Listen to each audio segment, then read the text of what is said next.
Late dry season hangs over a forward arming and refueling point in East Africa. Red dust lifts in sheets with every rotor wash and sticks to skin like grit. Heat shimmers over Blivitz and Hesco as crews move in short bursts from shade to task and water cans. On the radio, a broken call from the Tactical Operations Center cuts through the static, reporting a special mission unit with a ranger platoon pinned in a narrow cut where rock and brush trap them under fire. Inside the tented TOC, maps and message traffic stack up while the clock feels louder than the generator and the afternoon air. Viper 11 sits with a fresh hydraulic leak that needs isolation and an ops check before anyone clears it. Viper 12 shows a fault that demands deeper troubleshooting and a maintenance release. So it is grounded for now. The ground element is black on ammo soon, and distance-to-air support will decide whether they hold or break. Leaders weigh more than tactics as they listen to fragments about civilians near structures and roads, and the need for positive identification before any close fires. They know the team on the ground needs help fast. But the rules and the risks sit on the same scale and costs. Radio squelch flares, then fades. And the FARP goes quiet except for tools and the wind. Who can put a gunship in the air right now? And who among the quiet hands will step forward now? Red earth stretches under sun-bleached sky, packed into a flat that serves as a forward arming and refueling point. Hesco forms windbreaks around Blivitz that sweat, fuel, smell into the heat. Rotor wash turns dust into a fine veil that sticks to skin and goggles as engines cycle on and off. At the hot pit, chocks lock wheels. A marshaller guides with paddles, and a fire guard stands ready with an extinguisher while hoses clack on fittings. The maintenance platoon works in tight teams of MOS-15, AH-64 attack helicopter repairer, eyes on panels and hands on tools.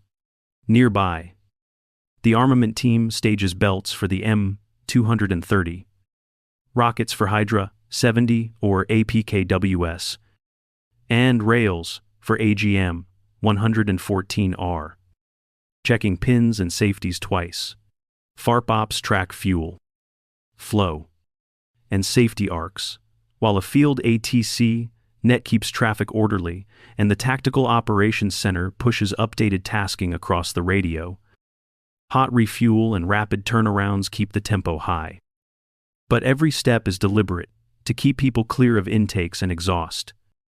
Brownout risk hangs over each departure and landing.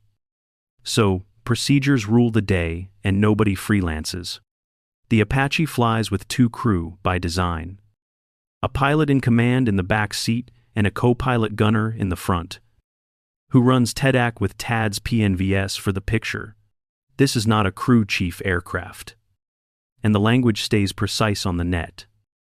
Rules of engagement and positive identification frame every decision when structures and bystanders sit close to the fight, setting the stage for the hard choice that will come next. Staff Sergeant Maya Brooks keeps the FARP steady the way a metronome keeps a band on time. She is an AH-64 15R technical inspector and the maintenance lead who signs what flies and grounds what does not. Years ago, she followed the aviator track and lived inside systems and emergency procedures until a training mishap and unit politics put that path on hold. She never argued the point and chose to let the work speak for her. Her toolbox carries a stained kneeboard card that rides under wrenches and rags. The card holds quick notes for emergency procedures, TEDAC cues, and a close combat attack 5-line. She knows the sound of a tired pump and the feel of a bad vibration through panels before the warnings light up. Her rhythm is clean, hands to panel, eyes to gauges, voice calm on the net, and then back to the next task. Maya is not a rated pilot, and she will not take the aircraft alone. The Apache is built for 2, and her best seat is the front as the co-pilot gunner. There, she runs TEDAC and TADS PNVS, works the laser and handoff, and builds the tactical picture while a rated pilot in command manages the aircraft from the back. She fits into that crew like a missing gear. Quiet, precise, and ready to do the hard parts no one sees. The air over the FARP hangs hot and still, and the day feels like it is waiting. When the moment turns hard, her knowledge will be the key that moves steel and people to the right place at the right time. Rock walls press tight on both sides, while a narrow cut runs like a funnel towards scrub and broken stone. An element from a special mission unit holds the center, while a ranger platoon anchors the flanks, trading short bursts with fire from a ridgeline above. Engines from technical trucks growl in the dust as they try to swing around the blind side and close the gap. Dirt hangs in the air. Breath comes sharp, and every movement snaps against the sound of rounds on rock. Sergeant First Class Jordan Reed works the radio with a JTAC mindset and a forward observer calm. He pushes updates through a fading signal, marks a temporary pickup zone for casualties, and keeps a map in his head when the screen washes out. He listens for call signs and range, then trims the message so the net stays clear. The team shifts wounded behind a boulder line while security fights to keep a lane open. Civilians move near low structures at the far end of the cut, which forces restraint and positive identification before any close fires can be asked for. Magazines run light, and the timeline shrinks as the next push from the ridge threatens to crack the formation. Reed keys the net and sends a clean request to the Tactical Operations Center for immediate air. One gunship to hold the corridor and break the flank. The words are simple. The meaning is heavy. And the need is now. The Tactical Operations Center hums with radios and a generator while the heat presses in like a heavy coat. A runner brings the update that the ground element is nearly out of ammunition and needs air now. Viper 11 sits cold with a fresh hydraulic leak that requires isolation and an ops check before any movement. Viper 12 shows a fault that demands deeper troubleshooting and a maintenance release, which means it is grounded until cleared. The battalion commander, a lieutenant colonel, hears the S3, a major, outline the risks and timelines. The company commander, a captain, adds crew availability and security for the FARP.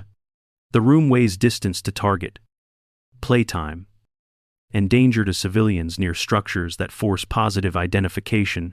The calculus is grim, and the clock does not stop while they speak in short, clean sentences. Staff Sergeant Maya Brooks steps forward with a plan anchored in procedure, not bravado. She states that she can get one Apache up, and that she can crew it, and that she needs a rated pilot and 10 minutes. She lays out targeted fault isolation, a line replaceable unit swap, safety wire and torque to specification, and a ground run to drive built-in tests to a GO. As technical inspector, she will clear the red X and sign the maintenance release if the checks are clean. The lieutenant colonel gives the nod that breaks the tension like a switch. FARP Ops marks a hot pit with chocks, a marshaller, and a fire guard on station. Armament stages M230. Hydra with possible APKWS. And AGM-114R. While comms hold with the ground element under rules of engagement.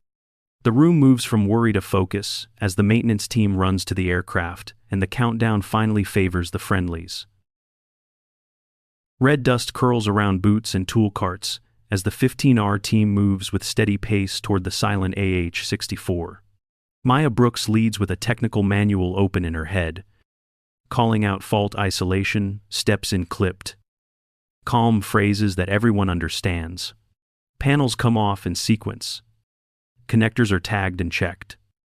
And the suspect line, replaceable unit, comes free with careful hands. She inspects for foreign objects. Sets torque to specification. Lays safety wire clean. Then signs the panel back in with a wipe of grit and sweat. Across the pad, another crew verifies the hydraulic system. Eyes on fittings, while a fire guard waits with an extinguisher and a clear lane.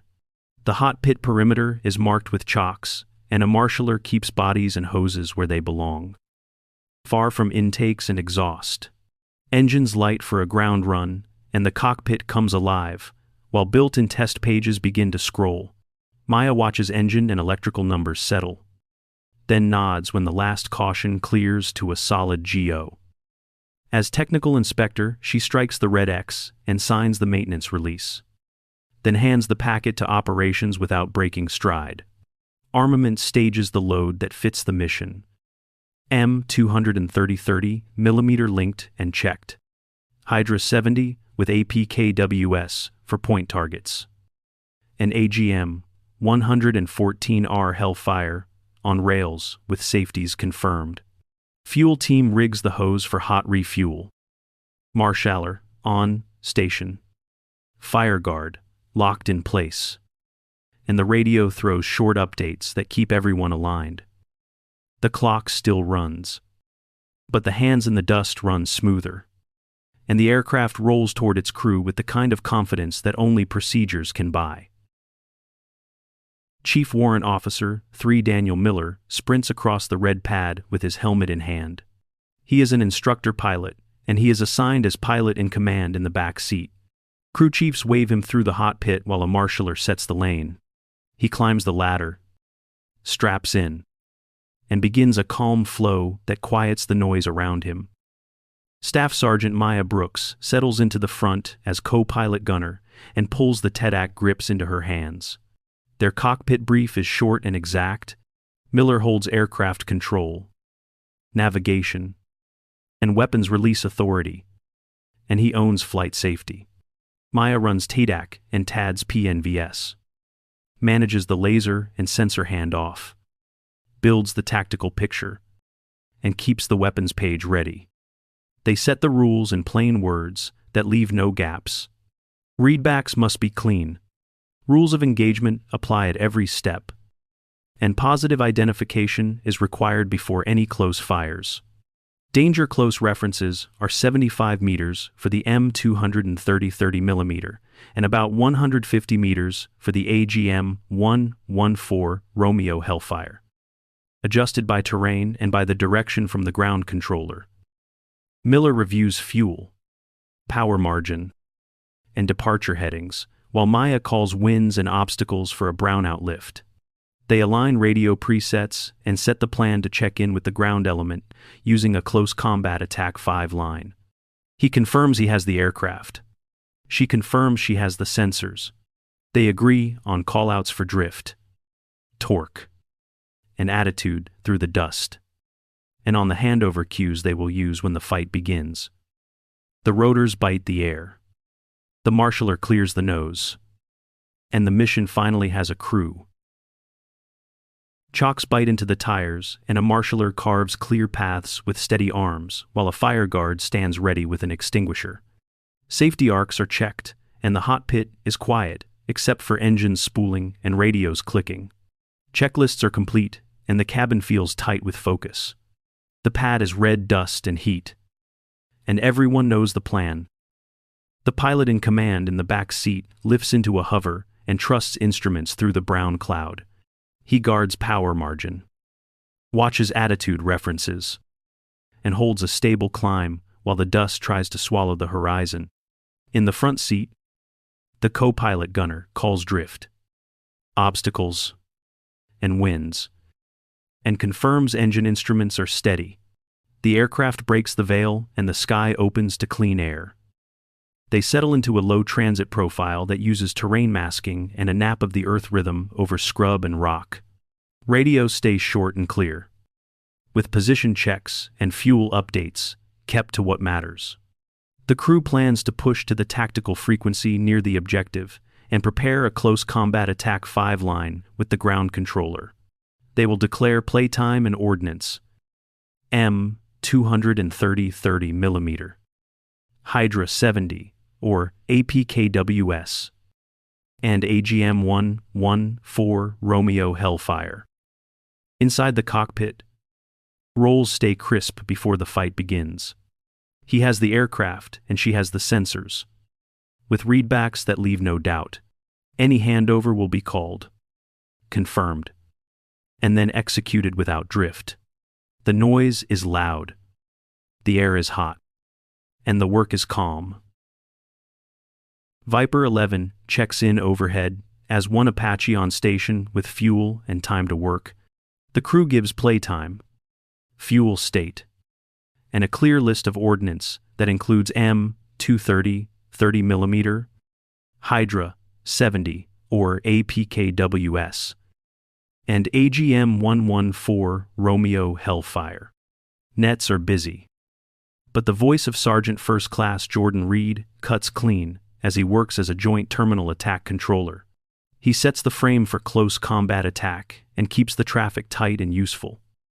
Reed passes a 5-line in simple terms that survives static and stress. He gives target location, a crisp description, a reference that ties it to terrain, the position of friendly forces, and the type of control required by the rules of engagement. In the front seat, the co-pilot gunner builds the picture on TEDAC, lasers with TADs to pull range, and confirms friendlies with smoke by day or infrared by night. The crew sets a final attack heading that keeps them clear of friendlies and known no-fire areas. Readbacks are exact and never rushed.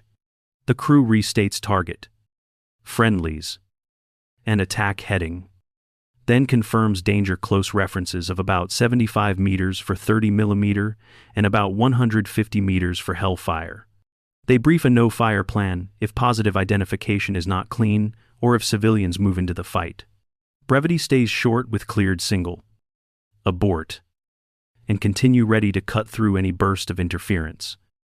The loop closes with Reed giving the right clearance, the pilot in command affirming that he has the aircraft, and the co-pilot gunner confirming that she has the sensors. Weapons move to a safe setup, and the team steadies for the opening shots of the next phase. The co-pilot gunner leans into the TEDAC picture and slews TADs to the left shoulder of a ridgeline. A 3-person gun team flickers among rocks near a dead tree. So she lasers and pulls a clean range that paints the bottom of the display. Friendly forces mark with smoke that drifts pale in the crosswind, and panels confirm the line. She sets a final attack heading that keeps the approach outside no-fire areas. Reads back target, friendlies, and heading, and requests measured bursts with danger, close held at about 75 meters. The pilot in command acknowledges and stabilizes the run, while the co-pilot gunner dials a slight left offset in mils to cut angle across the slope. The first squeeze of the M230 brings a short kick through the frame and a tidy string of impacts that stitch just below the muzzle flashes. She checks the sight again, adds 2 clicks of correction, and calls a second short burst that breaks the position without walking fire toward the smoke. Rules of engagement and positive identification remain in force, and she holds when a figure skirts the edge of a structure farther downslope. Silence returns in the gaps between bursts, and the ridge fire slackens to sporadic shots. The ground element reports pressure easing and signals that casualties are staged to move, while the aircraft climbs to a safe hold and resets the racetrack. The crew conducts a quick battle damage assessment, logs likely casualties on the ridge, and confirms no observed effects near civilian structures. Weapons remain safe between passes and the cockpit shifts to a ready posture, prepared to roll back to 30mm or hand over to APKWS if a point target appears and the picture stays clean. A technical truck breaks from cover and slides along the blind side of the formation. The co-pilot gunner snaps the TEDAC crosshairs onto the cab, checks the bed for a mounted gun, and confirms positive identification. She lasers with TADs to pull range and sketches a final attack heading that avoids known no-fire areas. A quick measure shows friendlies beyond about 150 meters, which clears the path for a standoff shot. In the back seat, the pilot in command selects AGM-114 Romeo and sets a Lowell DAR profile. The handoff from the front seat is clean. Rules of engagement are affirmed, and readbacks cover target, friendlies, heading, and distance. brevity stays tight with cleared. Continue. Or abort, ready to cut through any spike of interference. He calls rifle and gives an estimated time of flight, while the co-pilot gunner keeps the laser and the picture steady. The warhead finds the technical, and the pressure on the flank drops to scattered small arms. The ground element reports movement in the corridor and begins to shift casualties toward the pickup point while the aircraft holds a safe racetrack. A quick battle damage assessment logs 1 vehicle destroyed. No observed effects near civilian structures. And no change to friendly positions. The pilot in command keeps the aircraft and manages power and spacing, while the co-pilot gunner scans with TEDAC, ready to return to 30mm measured bursts, or move to APKWS if a point target appears, and the identification stays clean. The pilot in command keeps aircraft control and builds a clean pass that is meant to move people. Not to shoot, he sets a safe altitude, a disciplined speed, and an approach that holds separation from debris and friendly lines. Power margin is protected, and a climb out is planned before the nose ever points down. In the front seat, the co-pilot gunner runs TEDAC, watches for muzzle flashes, and reads winds, drift, and obstacles to shape a low pass that stays controlled. Rules of engagement and positive identification stay in effect even during a show of force. Abort is mandatory if targets blend with civilians, if communications drop, or if the distance to friendlies tightens below a safe threshold. Radio brevity with the ground element is simple and timed to the pass, with a request to have casualties ready to move as pressure lifts. The helicopter rumbles over the ridge, and the message carries without drama. Move now. I am your wall.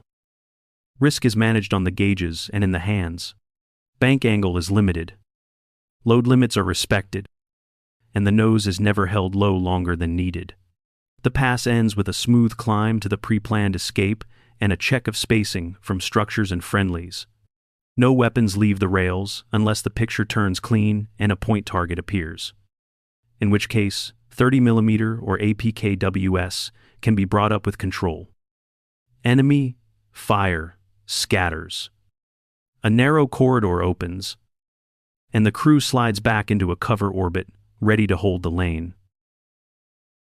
The co-pilot gunner draws a clean corridor on the symbology and pins simple reference points that match the ground. She confirms friendlies with daytime smoke or infrared marks if it is night, and keeps their positions updated as the formation shifts. The pilot in command holds an eastern racetrack that cuts the enemy's firing angles while protecting power margin and safe separation from nearby homes. Airspeed and altitude stay inside briefed limits, so the lane stays predictable for everyone moving below. Radio traffic stays short with Sergeant First Class Jordan Reed to line up route, pace, and brief cover stops. Minimum force rules lead every choice. So the crew observes first, and only fires measured bursts with the M230 when identification is clean and the threat is immediate. APKWS is considered for a point target when a precise shot is needed and when the picture supports it. Unguided rockets are held unless the situation leaves no other option, and the risk is accepted. Danger close references remain clear at about 75 meters for 30mm, and the crew is ready to abort if friendlies drift toward the gun line. No fire areas from the Tactical Operations Center are honored and checked before every pass. The co-pilot gunner keeps scanning with TEDAC. Updates, final attack headings, and calls quick battle damage assessments when suppressing a reappearing gun. The corridor holds long enough for the ground element to clear the narrow cut, and the pilot in command keeps cover while preparing to shift back to 30mm or move to APKWS if the fight turns again. The ground element calls that they are beyond the corridor and the temporary pickup zone is clear. Fire along the route fades to scattered shots with no request for close support. In the front seat, the co-pilot gunner keeps scanning with TEDAC and holds eyes on the last vehicles until they are off the route. A short battle damage assessment notes enemy positions suppressed and no observed effects near civilian structures. The pilot in command manages fuel with one eye on time and one on distance. Bingo, fuel is set, and the decision to return to base is made by the book. The crew checks out with the Joint Terminal Attack Controller or the Forward Observer and passes a final position. A brief call to the Tactical Operations Center lists weapons remaining, time on station, and aircraft status. The helicopter turns for home, and the ridge drops behind them. At the forward arming and refueling point, a marshaller waits with a clear lane while chocks and a fire guard are already in place. Brownout recovery is steady, with power margin protected and a soft set down on the pad. Dust settles. Radios go quiet, and the maintenance team walks in to receive the aircraft with a calm rhythm that closes the loop on a clean mission. Dust hangs low but begins to settle over the forward arming and refueling point. Chief Warrant Officer 3 Daniel Miller pulls off his helmet and gives a small nod to Staff Sergeant Maya Brooks. He recognizes the way she held the tactical picture on TEDAC, as if she had never left the front seat. The pad feels quiet again, and the moment stays professional in the way Army Aviation prefers. Inside the Tactical Operations Center, the battalion commander, a lieutenant colonel, writes a short entry in the mission log. He records mission success, weapons, employment in line with the rules of engagement, and 0 civilian casualties based on the information available. There is no ceremony and no speech. The work is noted. The record is clean. And the net moves on to the next task. Maya slides a grease-stained kneeboard back into her toolbox and hears the familiar click of a torque wrench as the maintenance team returns to rhythm. The pilot in command passes a quick handover that includes fuel remaining, weapons remaining, and current system status. Then, schedules a debrief with the Tactical Operations Center and Armament at 7:15 p.m. The tone is steady and responsible, because every round fired brings lessons that belong to the whole team. Tools clack, rotors spin down, and the heat finally loosens its grip. What remains is a soft warmth that sits between people who do their jobs well. No one asks for applause, and no one needs it. A nod is enough when the work ran true and the corridor held. In that quiet, pride feels simple, and a fragile peace settles over the red earth before the next call comes. Red dust still hangs in the air where the rotors carve their circles, then settles in soft waves across the pad. A grease-stained kneeboard slides back into a metal toolbox, and the lid closes with a sure hand. Somewhere nearby, a torque wrench gives a clean click that sounds like a heartbeat finding its pace again. The day exhales, and what remains is the quiet pride of people who did the work the right way. This story is about competence, discipline, and responsibility that stand up when it matters. It is about a crew that follows procedures, respects rules of engagement, and keeps people safe without asking for a spotlight. If this moved you, type the word respect in the comments and pass the video to someone who shows up without fanfare. Follow the channel if you want more true stories of courage and steady hands, told with care and accuracy. Evening leans over the forward arming and refueling point, and the radios rest in a rare silence. The kneeboard stays folded in the box. The dust lifts in a last whisper, and the wrench waits for the next call. We close on that image because it belongs to all the quiet professionals who hold a line others may never see. This one was about Maya, but it is also about every person like her who turns effort into safety and brings people home. Heat rides the air like a quiet engine and takes me back to a runway I knew as a student in a T-6 Texan II. I remember emergency procedures drilled until they felt like muscle and breath.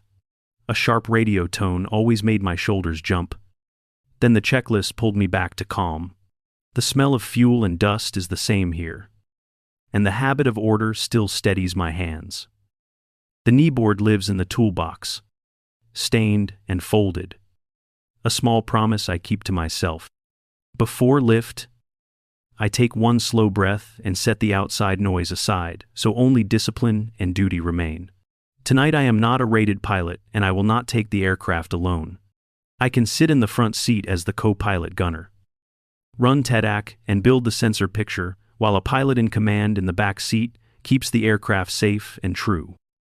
When the fight rises, I move the crosshairs with care, lays for range, and stitch pieces of the field into a map that a teammate can trust. We speak in short words that carry weight, and the aircraft feels like a single mind split between two seats.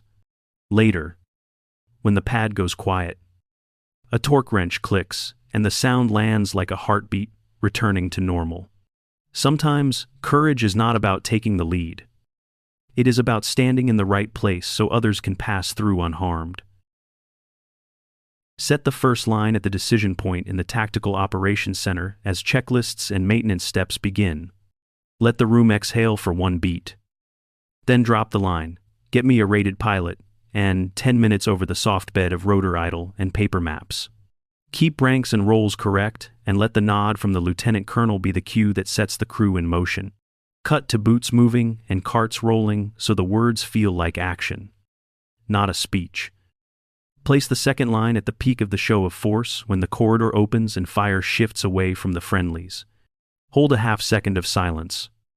Let rotor wash and a flat heart tone carry. Then land the line, "Move now. I am your wall," as the helicopter climbs out on the planned escape. Keep rules of engagement and positive identification in view, and do not fire during the pass unless a clean point target appears. Let the ground element begin to move so the line becomes a door, not a boast. Save the last line for the pad after safe return. With helmets off and logs open, let the instructor pilot speak the simple truth. You ran that picture like you never left, while tools tick and dust settles. Keep it professional and free of ceremony so the moment honors the team and the process. Use short breaths of sound. Rotor cooling, a radio click, or a steady heartbeat to frame each line and help the audience feel the weight without pushing too hard. Begin with a clean timeline that breathes like a mission brief. From 0 to 10 seconds, hold red dust and a clipped radio tone to hook attention. From 10 to 60 seconds, show FARP life in quick beats that feel real and human. From 60 to 120 seconds, drop the reality that two Apaches sit down and let the clock get louder. From 120 to 210 seconds, move inside the Tactical Operations Center as the decision lands and maintenance spins up.